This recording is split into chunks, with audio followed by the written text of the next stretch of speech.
డబ్బు, అనారోగ్యం, ఉద్యోగం, వ్యాపారం, అప్పులతో బాధపడుతున్నారా? అయితే మీకోసమే మనీ మెడిటేషన్ ప్రోగ్రామ్.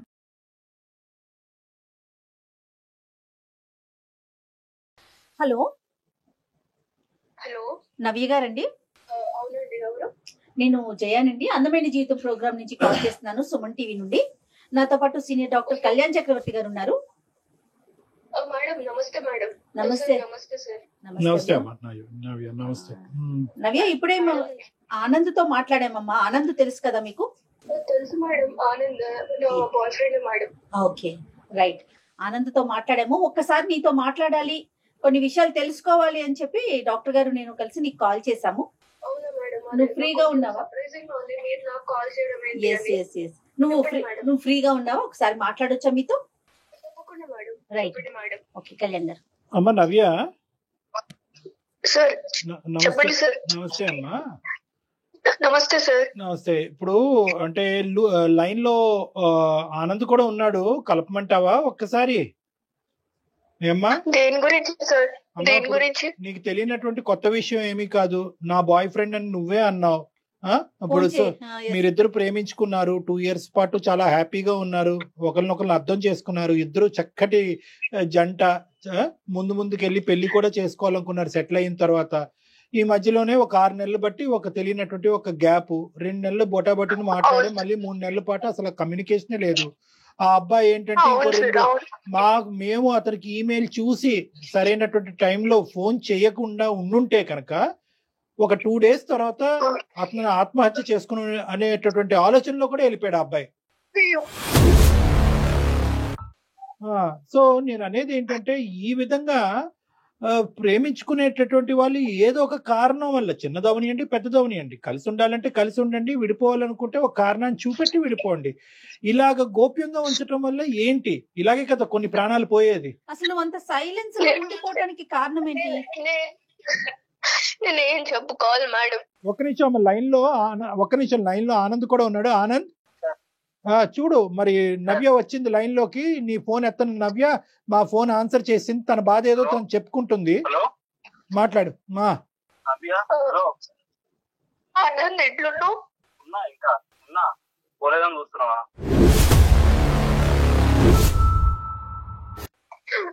అట్లా అన్నా కానీ నాకు నీ మాట్లాడితేనే బాధేస్తుంది. అంటే వేరే వాళ్ళు ఫోన్ చేస్తే గానీ నా ఫోన్ నుంచి చేస్తే దీనంత తప్పులు నేను అన్ని చేసానా? తెలీదు. చెప్పాలి కదా నాకు, నువ్వు చెప్పాలి కదా. ఇప్పుడు చెప్పలేదు. నేనేం చెప్పుకోలేను ఆనంద్, నేను చెప్పుకోలేను. సరే చెప్పుకోనండి. ఎలాగా? ఎలా చెప్పుకోలేదంటే కాదు కదమ్మా నవ్య, నీకోసమే వేచి చూస్తున్నాడు కదా అతను. రీజన్ ఏంటి? అతని వైపు తప్పు ఉందా? అసలు నువ్వెందుకు తనతో ఫోన్ మాట్లాడట్లా? మేడం, నేను నా గురించి చెప్పాలంటే మాది ఒక చాలా పువర్ ఫ్యామిలీ మేడం.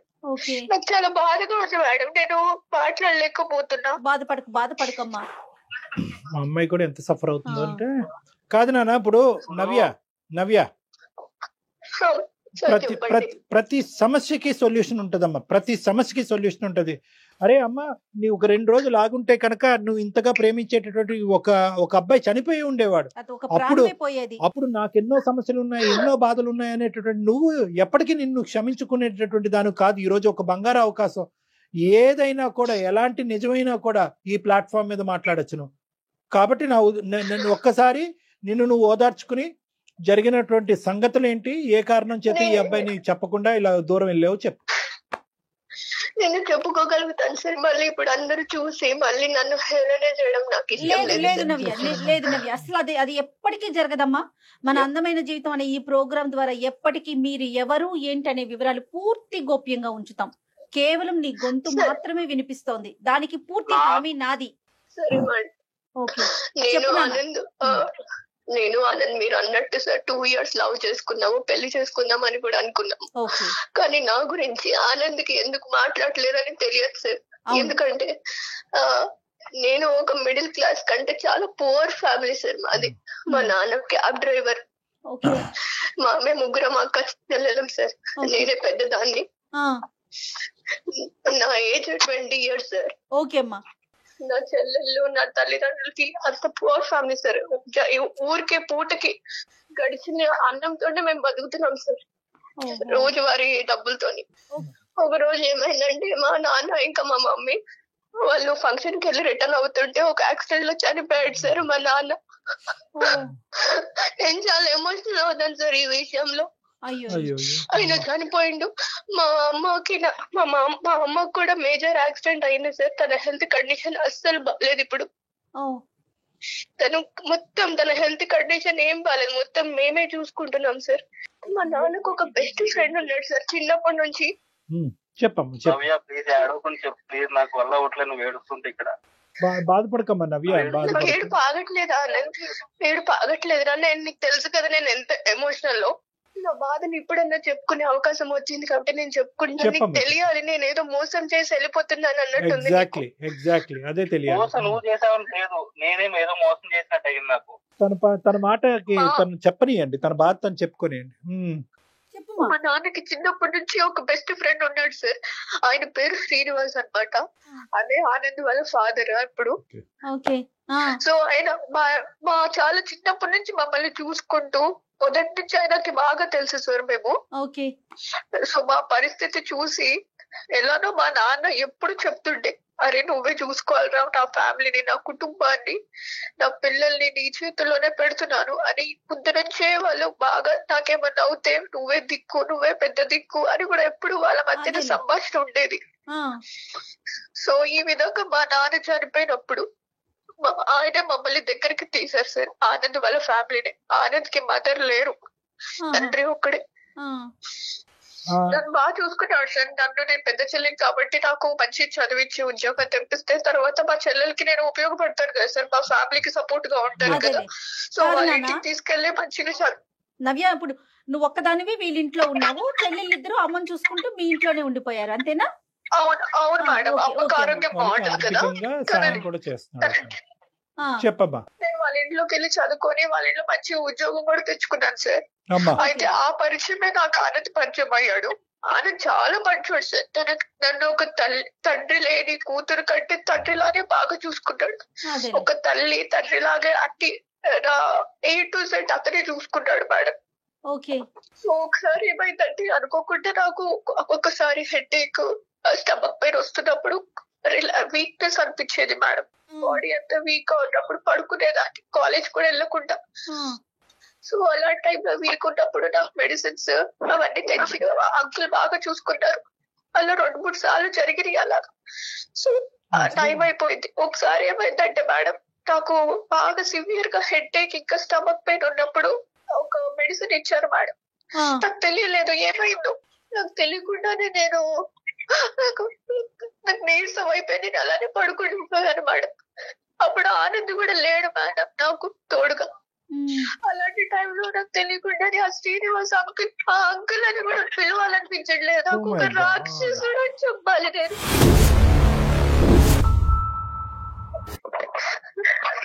ఆనంద్ ఇట్లా అంటున్నారని ఏం ఫీల్ అవ్వద్దు నువ్వు. ఒక రాక్షసుడు వాడు అర్థం కావట్లేదు నాకు. నువ్వు అసలు ఏం చేద్దాం అనుకున్నా నాకు అర్థం నిజంగా అర్థం కావట్లేదు. అదేంటో నీకు తెలియదు. నాకు అందుకుని కదా నేను ఇన్ని రోజులు నేను ఏం చెప్పలేకపోయాను.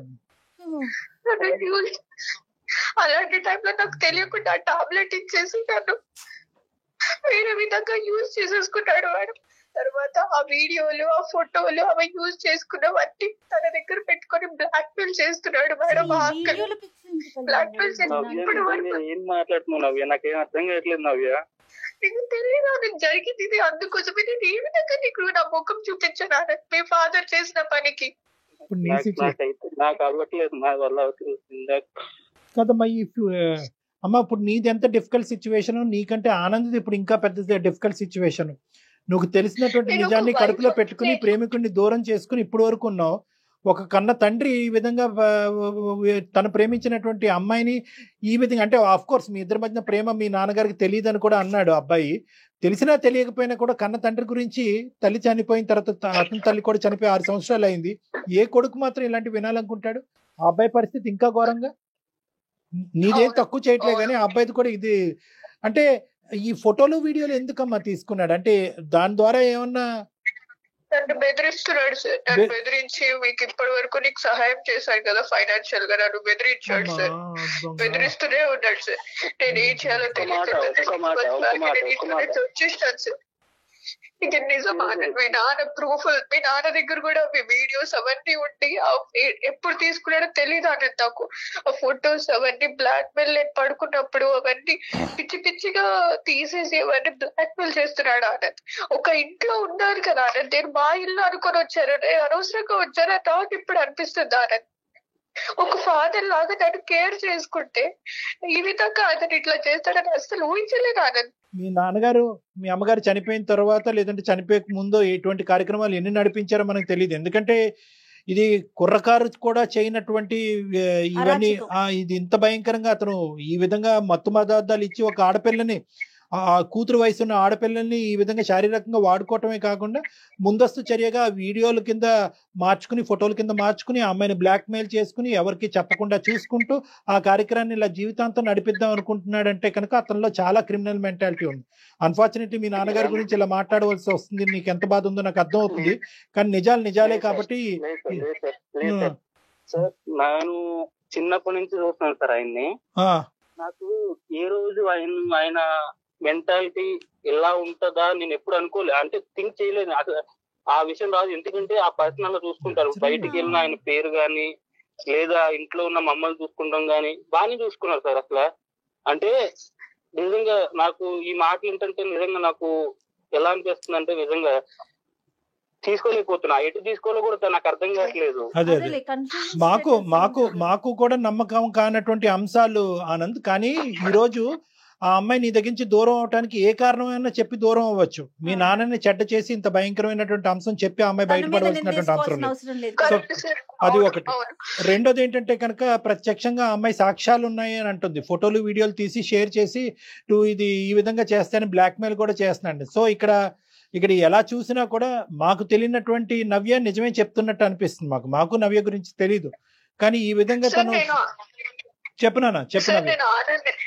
నేను ఆనందని నా ఒక హస్బెండ్ లాగే అనుకున్నాను సార్. మేమిద్దరం అలాగే ఉన్నాం సార్, జెన్యూన్ గా లవ్ చేసుకుని పెళ్లి కూడా చేసుకుందాం అనుకున్నాం సార్. తను కూడా తన వైఫ్ లానే చూసుకున్నాడు సార్ నన్ను కూడా.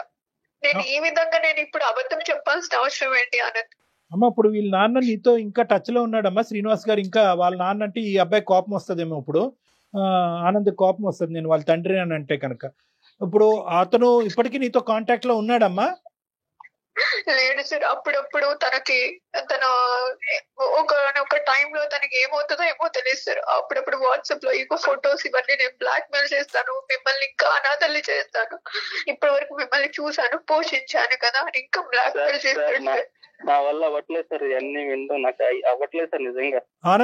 ఆనంద్ నువ్వు గుండె ధైర్యం చేసుకుని నా మాట విను. ఇది నిజాలే కాబట్టి కొద్దిగా విను ఇక్కడ. ఎందుకంటే కనుక రిస్క్ ఉంది ఇక్కడ. ఒకటి నీకు ఫాదర్ అనేటటువంటి సెంటిమెంట్ ఉన్నా కూడా వేరే ఆడపిల్లల జీవితాలకి రిస్క్ ఉంది కాబట్టి. I can understand. నాకు టోటల్ సింపతీస్ నీ వైపు ఉన్నాయి, కానీ మీ నాన్న యొక్క రియాలిటీ తెలియటం ఒక ఎత్తు, ఇంకా ఎంతమంది ఈ విధంగా అతని బారిన పడుతున్నారు అనేది రెండోది. మూడో అంశం ఏంటంటే అదృష్టం కొద్ది ఇద్దరు ఆడపిల్లల్ని అక్కడ, ఇద్దరు చెల్లెల్ని అక్కడ వదిలి ఈ అమ్మాయి ఒక్కతే ఇక్కడికి వచ్చింది. ముగ్గురిని వేసుకుని వస్తే కనుక ముగ్గురు కథ వినే పరిస్థితి వచ్చి ఉండేది ఈ రోజు మనకి. సో ఈ రోజు మీ నాన్న అనేటటువంటి అంశం పక్కన తీసి పెట్టాలి. అతను ఒక క్రూరమైనటువంటి మృగంలా తయారయ్యాడు. ఈ అమ్మాయి చెప్పినటువంటి వాస్తవాలు అయితే, కానీ వీటికి ఇవి నువ్వు మాకు చెప్పేదానికి ఆనందం దూరం పెట్టడానికి ఏముందమ్మా సంబంధం? నువ్వేం అక్కడ వాలంటరీగా అతని జీవితంలోకి వెళ్ళలేదు, కావాలని చెప్పి నువ్వు అతనితో ఏం తప్పు చేయలేదు. నేనేం వాలంటరీగా వెళ్ళలేదు సార్, కానీ మేమిద్దరం ప్రేమించుకొని ఒక జెన్యూన్ గా ఇంతవరకు నేను ఎప్పుడు ఎవరిని ఇట్లా లవ్ చేయలేదు సార్. ఎలా చెప్తాను ఆనంద్? నేను ఎలా నీకు ముఖం చూపించుకోగలను చెప్పు? నీ ఫాదర్ ఇప్పుడు నమ్ముతున్నావు ఆనంద్? ఇప్పుడు పెద్దల సమక్షంలో కూడా నువ్వు నమ్మట్లేదంటే అప్పుడు ఎలా నమ్ముతావు? అవును, చిన్నప్పటి నుంచి చూస్తున్నాను ఆయన్ని. నేను చూస్తున్నాను కాబట్టి నేను అంటున్నా. ఇంకా నాకు ఇప్పటికీ నమ్మబుద్ధి అవ్వట్లేదు. ఆనంద్ ఇప్పుడు నాకు అవ్వట్లేదు. ఆనంద్ తనకు అప్పుడు ఆ టైంలో చెప్పడం చాలా కష్టం, చాలా డెలికేట్ సిచ్యువేషన్. ఎందుకంటే ఎవరైతే క్రిమినల్ తన కళ్ళెదురుగుంటా నిలబడి ఇంకో పక్క నుంచి ఆ క్రిమినల్ యొక్క కొడుకుని పక్కన పెట్టుకుని ఈ సున్నితమైనటువంటి అంశాన్ని ఆ అమ్మాయి పూర్తిగా చెప్పలేకపోవచ్చు. ఒకప్పుడు చెప్పినా కూడా అతను ఒక కథ అల్లాడి కథ ఆడి ఈ అమ్మాయి తనలో లోపరుచుకునేటటువంటి ప్రయత్నం చేసిందని చెప్పి రివర్స్ లో నిందేయచ్చు. అప్పుడు ఈ అమ్మాయి పని ఇంకా ఘోరంగా తేరవచ్చు. కాబట్టి ఆ అమ్మాయి ఏంటంటే స్లోగా ఆ వాతావరణం నుంచి బయటపడింది, చాలా మంచి పని చేసింది. ఫస్ట్ స్టెప్ దాన్ని మనం కొనియాడాలి. ప్రేమను కాపాడుకోవాలనో ఆనందాన్ని పక్కన కూర్చోపెట్టుకోవాలని చెప్పి అదే వాతావరణంలో ఉండకుండా ఫస్ట్ బయటకు వచ్చేసింది, చాలా మంచి పని. అందరు ఆడపిల్లలు ఏదైనా ఇలాంటి అబ్యూజివ్ రిలేషన్షిప్ కానీ ఇలాంటి పరిస్థితి ఉంటే కనుక ఫస్ట్ ఆ వాతావరణంలోనే ఉండాలి తప్ప మనకి ఇంకో లోకం లేదు. అది మీ వాళ్ళైనా పరాయి వాళ్ళైనా ఆ ఫస్ట్ 600 100 ఆ వాతావరణం నుంచి బయటపడండి. ఇది ఈ అమ్మాయి చేసినటువంటి మంచి పని. ఓకే, నెక్స్ట్ స్టెప్ ఏంటంటే కనుక నీ ప్రేమను ఎందుకు తాకట్టు పెట్టింది, నీ ప్రేమను ఎందుకు కాదు అనుకుంటుంది అన్నదానికి కూడా చెప్పింది. ఎందుకంటే కనుక ఒక సున్నితమైనటువంటి అంశం, ఆ తండ్రి తన్ని ఇలాగ చెడగొట్టేటటువంటి ప్రయత్నం కానీ చెడగొట్టేటటువంటి పరిస్థితిని తీసుకొచ్చినటువంటి వ్యక్తి ఒక కొడుకుతో నేను ఎలా ఉంటాను అంటే దీని అర్థం ఏంటంటే కనుక నీ మీద కోపం కాదు, తనకి నీ మీద కోపం ఉందని అనుకుంటున్నావా? నీ మీద కోపం కాదు. ఇప్పుడు నువ్వు చెప్పాలి నవ్య, ఎందుకు దానికి దీనికి ఎందుకు ముడిపెట్టావు, ఈ అబ్బాయిని ఎందుకు దూరం పెట్టావు? అట్లీస్ట్ ఇప్పటికైనా అబ్బాయికి ఒక క్లారిటీ. నేనైతే ఆనంద్ పెళ్లి చేసుకోలేను సార్. ఆ విధంగా నేను ఒకసారి వాళ్ళ ఎందుకు అదే నా మనసు ఒప్పుకోవట్లేదు సార్. నేనైతే చేసుకోలేను. ఇప్పటికే మళ్ళీ నన్ను బెదిరించి తర్వాత ఇంకెవరో ఫ్యూచర్ చేస్తాను, నా చెల్లెల బతుకులు కూడా ఆగమైపోతాయి. అలా కదమ్మా, అలా కాదు. ఒక క్రిమినల్ కొడుకు అని ఆ క్రిమినల్ మీద ఉన్న కోపం కొడుకు మీద చూపెడుతున్నావా? లేదంటే ఒక మావ స్థానంలో ఉన్నవాడు నిన్ను చెరిచాడు కాబట్టి ఆ బాధని జీర్ణించుకోలేక కొడుకును కూడా వద్దనుకుంటున్నావా? అవును సార్, ఆ బాధ జీర్ణించుకోలేకపోతున్నాను సార్ నేను. ఎలా అవుతుందమ్మా? అది కరెక్ట్ కాదమ్మా. అఫ్ కోర్స్ జరిగినటువంటి సంఘటనలకి టోటల్ గా మా తరపున సానుభూతి ఉంది. ఇది చాలా క్రిమినల్ చర్య, చాలా దారుణమైన చర్య. ఆనంద్ సహకరిస్తే కనుక, ఒకప్పుడు ఆనంద్ సహకరించినా సహకరించకపోయినా ఎవరైతే కనుక ఈ పైశాచిక చర్యకు పాల్పడ్డాడో అతన్ని శిక్షించడం, శ్రీనివాస్ అనే వ్యక్తిని శిక్షించడం అనేటటువంటి చాలా ఇంపార్టెంట్ ఇష్యూ. అది నెంబర్ 1. నెంబర్ 2, నేను చెప్పేది ఏంటంటే అసలు దానికి దీనికి ముడిపెట్టకమ్మా, దానికి దీనికి ముడిపెట్టకు. ఇప్పుడు పుణ్యమే కారణంలా ఉంటుంది ఈ అబ్బాయి పరిస్థితి. ఎందుకు నేను ఈ మాట అంటున్నానంటే ఈ రోజు ఆనంద్ యొక్క పరిస్థితి ఎలా ఉంది, సొంత తండ్రి గురించి ఏ కొడుకు ఇలా వినాలి అని అనుకుంటాడు. ఇప్పుడే అతనే చేదరించుకుంటున్నాడు. నువ్వు చెప్పేటటువంటి నిజమైతే కనుక మా నాన్న గురేస్తాను సార్. ఇప్పుడు అతను ఈ విధంగా బ్లాక్ మెయిల్ చేస్తుంటే ఒక తండ్రి స్థానంలో చూసుకొని ఇప్పుడు నేను ఏ ముఖం పెట్టుకొని వాళ్ళ ఇంటికి వెళ్ళాను సార్. ఇప్పుడు ఇప్పుడు అలాంటి వాడు ఉన్నాడు అంటే నేను ఎందుకు ఉండేస్తా? అలాంటి వాడిని అలాంటి ఉంటే నేను ఎందుకు ఉండేస్తాను అక్కడ? ఇప్పుడు ఈ రోజు ఆనంద్ నీ పక్కన నిలబడటం అనేది నీ సేఫ్టీ అమ్మా. ఒకటి గుర్తు పెట్టుకో, ఆనంద్ నీ పక్కన ఉండటం అనేటటువంటిది సేఫ్టీ. ఎందుకంటే విషయం తెలిసింది కాబట్టి. ఈ విషయం సొంత కొడుకు తెలుసు, నిలదీసేటటువంటి అధికారం ఆనంద్కు ఉంది, శిక్షించేటటువంటి అధికారం ఆనంద్కు ఉంది, పోలీస్ స్టేషన్ కి పంపించేటటువంటి అధికారం ఆనంద్కు ఉంది, అన్ని విధాలుగా ఒక అధికారం ఆనంద్కు ఉంది. కాబట్టి ఆనంద్ నీ పక్కన ఉండటం అనేటటువంటిది బలం. ఏ విధంగా అతని దగ్గర ఈ పనికిరానటువంటి చెత్తకారి ఆధారాలు ఉన్నాయో కూడా అవి అన్ని పిండి తీసుకోవటం, అతను పోలీస్ స్టేషన్ వరకు సాగరంపటం అన్ని కూడా ఆనంద్ చేయగలిగేటటువంటి కెపాసిటీలో ఉన్నాడు. కాబట్టి ఆనంద్ నీ బలం నెంబర్ 1. నెంబర్ 2, నేను ఒక అంశం చెప్తున్నానమ్మా. నీకు మానసికంగా నీ పరిస్థితి ఏంటి అన్నది నేను అర్థం చేసుకోగలను. కానీ అన్నిట్లకంటే ఇక్కడ మనం ఏంటంటే ఒక నీకు ఓదార్పు లేదంటే ఒక మంచి అంశం ఏంటో తెలుసా? ఒక చెడు చూసావు, ఒక భయంకరమైనటువంటి అంశం చూసావు, కానీ దాంతో పాటు ఒక స్వచ్ఛమైన ప్రేమను కూడా చూసావు. ఈ రోజుల్లో ఇటువంటి స్వచ్ఛమైనటువంటి ప్రేమను దొరకటం కూడా కష్టం. ఈ రోజు కావాలంటే 1 గంట 2 గంటలో 100 రోజులో ఈ రోజు ఆనంద్ గట్టిగా వాదించతే నిన్నైనా వదులుకోవటానికి రెడీయే, కానీ మా నాన్న ఇలా అంటే కనుక నేను వదలను, మా తల్లి చనిపోయినటువంటి మా తండ్రి మీద పేలెత్తి ఆధారాలు ఉన్నా లేకపోయినా తండ్రిని వెనకేసుకుని రావచ్చు, కానీ అలా వెనకేసుకుని రాలేదు. ఎప్పుడైతే మేము అతను సముదాయించావో, ఎప్పుడైతే నువ్వు 2 మంచి మాటలు చెప్పావో, మా నాయన నిజంగా ఇలాంటి వాడైతే కనుక అతను నేనే శిక్షిస్తాననే విధంగా నీతో పాటు వచ్చినటువంటి ఈ వ్యక్తికి నీ మీద పూర్తి స్థాయిలో 100% స్వచ్ఛమైనటువంటి ప్రేమ ఉంది. ఇటువంటి సపోర్ట్ నీకు కావాలి. దీన్ని పోగొట్టుకోవద్దు. అది చూపెట్టి నువ్వు దయచేసి దీన్ని పోగొట్టుకోవద్దమ్మా. ఎందుకంటే ఈ రోజు నువ్వు ముందు వచ్చి ఇలాగ గోప్యంగా ఒకటమ్మా, నేను ఇందాక చెప్పాను, ఆడపిల్లలు ఎవరైనా కూడా ఇటువంటి సంక్షోభంలో ఉంటే కనుక బయటకు వచ్చి మాట్లాడండి అని చెప్పాను, బయటకు రండి అని చెప్పాను. బయటకు రావటమే కాకుండా బయటకు వచ్చి మాట్లాడాలి. ఎందుకంటే మీరు ఒక్కలే బాధితులు కాదు, మీతో పాటు ఇలాంటి అమ్మాయిలు ఎంతమంది ఉన్నారో లూప్ లో అనేటువంటిది కూడా ఇంపార్టెంట్. చాలా మంది ఉంటారు సార్ ఇట్లాంటి. ఇంకా ఎంతమంది ఇలా మోసం చేశాడు సార్, ఆ రాక్షసుడే అని చెప్తున్నారు సార్. మళ్ళీ మీ అమ్మ జాలిపడో అయ్యో ఏదో ఒక మూల నుంచి సహాయం వస్తుందో అని చెప్పి 3 ఆడపిల్లల్ని ఇక్కడ పంపించుంటే ఇంకెంత దయనీయమైనటువంటి పరిస్థితి ఉండేదమ్మా నీకు. అక్కగా నా నువ్వు చెల్లెలు బతుకులు కూడా ఆగమైపోతుంది సార్ అప్పుడు. అంతే కదమ్మా. సో నేను చెప్పేది ఏంటంటే దానికి ఇక్కడ దీనికి ముడిపెట్టు. ఆనంద్ నీ పాత్ర ఏంటమ్మా? నువ్వేం చేయదలుచుకున్నావు చెప్పు. నువ్వు హెల్ప్ చేయాలి ఎక్కువగా. అప్పుడు నీ సహాయ సహకారాలు నవ్యకు అవసరం. నీ ఓదార్పు, నీ ప్రేమ అన్ని ఓకేనా? కాదు మీరిద్దరు నేనేమంటున్నా అంటే first of all Navya, sir చెప్పండి సార్. వితౌట్ ఎనీ కండిషన్స్ నీ ప్రేమను యాక్సెప్ట్ చేస్తావా? ఆనంద్ నీకు కావాలా? ఆనంద్ తో పాటు కలిసి ప్రయాణం చేస్తావా? నాకు ఇవన్నీ నాకేం తెలియదు. నాకు నువ్వు కావాలి. నీ సమాధానం కావాలి నవ్య. చూసుకున్నాను. నేను చెప్పలేకపోతున్నాను సార్. నేను ఇంకా ఆ స్టేజ్ లో నుంచి బయట పడలేదు. ఇంకా నేను చెప్పలేకపోతున్నాను సార్. మీరే న్యాయం డిసైడ్ చేయండి సార్. నవ్య ఒక పని చేద్దామమ్మా. నీ సిచ్యువేషన్ నాకు అర్థమవుతోంది. ఒక ఆడపిల్లగా నేను అర్థం చేసుకోగలుగుతున్నాను. కాకపోతే ఒక పని చెయ్యి, ఒక్కసారి డాక్టర్ గారిని కలవండి. మీ ఇద్దరు కూడా ఒక్క హాఫ్ అన్ అవర్ వచ్చి డాక్టర్ గారితో మాట్లాడి వెళ్తే నీ ఆలోచన శైలిలో పూర్తిగా మార్పు వస్తుంది. అంటే ఏం లేదు నవ్య, ఇక్కడ ఒకటే పాయింట్ అమ్మ, నువ్వు నన్ను వచ్చి కలుద్ది కానీ నీకేమైనా డౌట్స్ ఉంటే కూడా నేను క్లారిఫై చేస్తాను. నీకేమైనా మిస్కాన్సెప్షన్స్ ఉన్నా కూడా నేను క్లియర్ చేస్తాను. కానీ ప్రధానమైనటువంటి పాయింట్ ఏంటంటే ఆ అంశానికి నీ ప్రేమని ముడిపెట్టద్దు. ఇక్కడ ఉండే కామనాలిటీ ఏంటంటే కనుక నువ్వు గాఢంగా ప్రేమించినటువంటి అబ్బాయి యొక్క తండ్రి క్రిమినల్, వాడు నీ మీద అఘాయిత్యం చేశాడు. ఇప్పుడు ఇప్పుడు ఏంటంటే కనుక వాడు తండ్రి అన్నట్టుగా నీ సొంత ప్రేమికుడే కట్ చేసేసాడు. సో కట్ చేసేసినప్పుడు నీకు మామ కింద కూడా అవ్వడు. నువ్వు వాళ్ళ ఇంట్లో అడుగు పెట్టవలసినటువంటి అవసరం లేదు. అక్కడ వాళ్ళ కొడుకు దగ్గర నుంచి నీ ప్రేమికుడి దగ్గర నుంచి అక్కడ ఏమి క్షమించేటటువంటి ఆలోచన శైలి లేదు. కాబట్టి మీ ఇద్దరు మానసిక పరిస్థితుల్లోంచి ఆ వ్యక్తిని డిలీట్ అయిపోయినప్పుడు మీ ఇద్దరికి కనిపించవలసిన ఒకే ఒక అంశం ఏంటంటే ఒక క్రిమినల్ మీకు కనిపిస్తున్నాడు. ఆ క్రిమినల్ ని ఎలా మనం శిక్షించాలో అనేటటువంటి మా సైడ్ నుంచి సహాయం ఉంటుంది. కాబట్టి ఇక్కడ ప్రధానంగా మీరు చూడవలసింది ఏంటంటే మీ ప్రేమను కాపాడుకోండి. ఇంత స్వచ్ఛమైనటువంటి ప్రేమ ఈ రోజుల్లో దొరకడం కూడా రేరు. మీ ఇద్దరిని మీ ప్రేమ గురించి వింటుంటే నాకే ఎంతో ఆనందంగా ఉంది. ఈ అంశం బట్టి మీ ప్రేమను మాత్రం త్యాగం చేసుకోవద్దు నవ్య, ప్లీజ్. ఎవరికి చెప్పుకోలేని సిచ్యువేషన్ సార్. ఎందుకంటే మాకు ఎవరు లేరు. మీకు ఆల్రెడీ చెప్పాను కదా. అట్లా ఏమనుకోవద్దమ్మా, అట్లా ఏమనుకోవద్దు నవ్య. ఈ రోజు మేము మాట్లాడలేదు, నేను మాట్లాడాను, డాక్టర్ గారు మాట్లాడారు. ఆనంద్ ఉన్నాడమ్మా నీకు, మేమెవరం కాదు. నీకోసం ఆనంద్ ఉన్నాడు, నువ్వెవరూ లేరని అనుకోవద్దు. అన్ని పక్కన పెట్టి నీతో పాటు సపోర్ట్ చేసి తన ప్రేమను కాపాడుకోవటమే కాకుండా నిన్ను హింస పెట్టిన వ్యక్తిని కూడా శిక్షిస్తానని చెప్పినటువంటి మగాడు వస్తున్నాడు నీ పక్కన. Don't worry. Right, yes, what else do you want? Okay sir. ఓకేనమ్మా, ఓకే. మనం కలుస్తాను సార్, మిమ్మల్ని కలుస్తాము మేమిద్దరము. ఇద్దరు రండి అమ్మా, నేను నంబర్ పంపిస్తాను, ఇద్దరు రండి. ఓకే ఓకేనా Anand? Good luck Anand, all the best.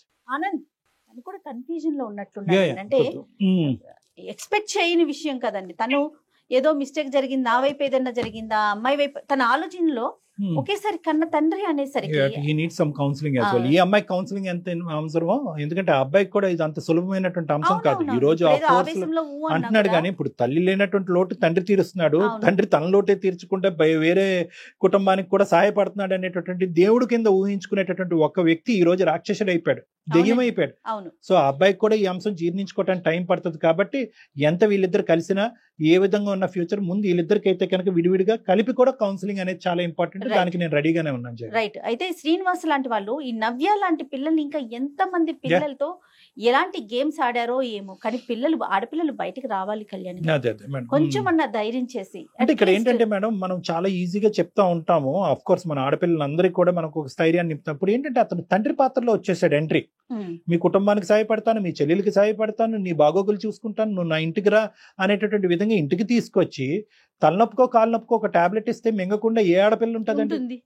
So అమాయకంగా నమ్మటం అదైతే ఉంటుంది. కానీ ఏదేమైనా కూడా ఆడపిల్లలకి మనం తస్మాత్ జాగ్రత్త, ముందు వెనకట్లో చూసుకుని ఏం జరిగినా ఇంట్లో కుటుంబ సభ్యులకైనా కనీసం తల్లికో తండ్రికో తోబుట్టువులకో ఎవరికో ఒకరికి స్నేహితులకో చెప్పాలి. ఇప్పుడు మనం ఫోన్ చేయకపోతే, నేను అనేది ఏంటంటే నవ్యకి మనం కాల్ గనక చేయకపోయినట్లయితే ఇద్దరు ఎవరి దారులు వారి అయిపోయాయి. చనిపోయి ఉండేవాడు ఈ అబ్బాయి సూసైడ్ చేసుకుని చనిపోయి ఉండేవాడు. ఆ బాధ, ఆ వార్త తెలుసుకున్నటువంటి ఈ అమ్మాయి తన ఏదైనా అఘాయిత్యకు పాల్పడినా కూడా మనం ఆశ్చర్యపడక్కర్లేదు. రైట్. ఒకసారి కలుస్తారు కళ్యాణ్ గారు, మాట్లాడండి. రైట్ అండి. నమస్తే. నమస్తే జగన్. సుమన్ టీవీలో మీ పర్సనల్ అండ్ బిజినెస్ ప్రమోషన్స్ కోసం కింది నెంబర్ కి కాంటాక్ట్ చేయండి.